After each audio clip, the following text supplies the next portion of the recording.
uko byagenda kose nta yindi mpamvu yari butume Repubulika iharanira Demokarasi ya Kongo ititabira inama y'145 y'ihuriro ry'inteko zishinga amategeko ku isi u Rwanda rwakiriye.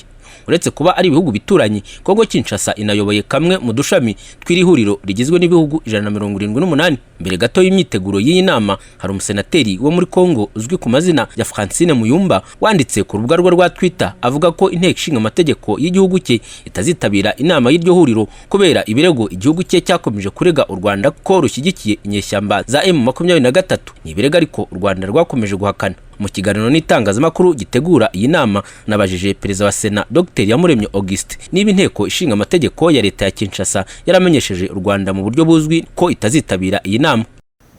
Nta watubwiye ngo nibaza, ntabwo batwandikiye ngo ntituzaza, sibyo? Hari igihugu kitazaza ariko cyatubwiye impamvu kitazaza. Nk'Ubushinwa ubu bari mu inteko ishinga amategeko yabo, bari muri mu nama bari muri session, kandi session ikomeye bazanatoramo inzego, ntabwo bashobora kugira aho bajya. Perezida wa Sena y'u Rwanda kandi yavuze ko ingingo irebana n'agatotsi kari mu mbano w'u Rwanda na Congo Kinshasa n'ubundi utari ku murongo w'ibyigwa muri iyi nama. Gusa yemeza ko uwasaba ijambo ashaka kugira icyo abivugaho mu bazitabira iyo nama atazariniganwa. Ikibazo cya Kongo ntabwo kiri kuri gahunda y'iyi nama, kuko ni ikibazo kireba umuntu umwe cyangwa babiri.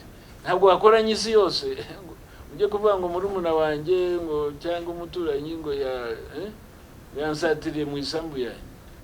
Hari ibibazo bireba isi, ariko ntibyabuza umuntu kuvuga ati hari ikibazo hana, ariko ntabwo muri debate isanzwe. Kugeza ku gicamunsi cyo kuri wa 10 Ukwakira 2022 ibihugu 119 byari bimaze kwemeza ko bizohereza intumwa ndetse abaperezida b'inteko zishinga amategeko bagera kuri 50 bitezwe i Kigali. Aha niho Vice Perezida wa Sena y'u Rwanda Nyirasafari Esperance ahera ashimangira ko kuba inteko ya Congo Kinshasa itazitabira inama y'145 y'ihuriro ry'inteko zishinga amategeko ku isi n'ubundi bitazayibuza kuba.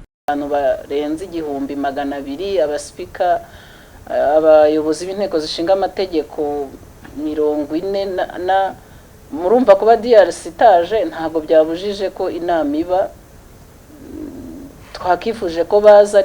Uretse Repubulika iharanira Demokarasi ya Kongo, nta kiri igihugu mu bikikije u Rwanda cyumvikanye kivuga ko kitazitabira iyo nama, ndetse itsinda ry'igihugu cy'u Burundi riyobowe na Vice Perezida w'inteko ishinga amategeko y'icyo gihugu ryo rikaba ryaramaze kugera mu Rwanda. Tito Dusabirema, Flash TV.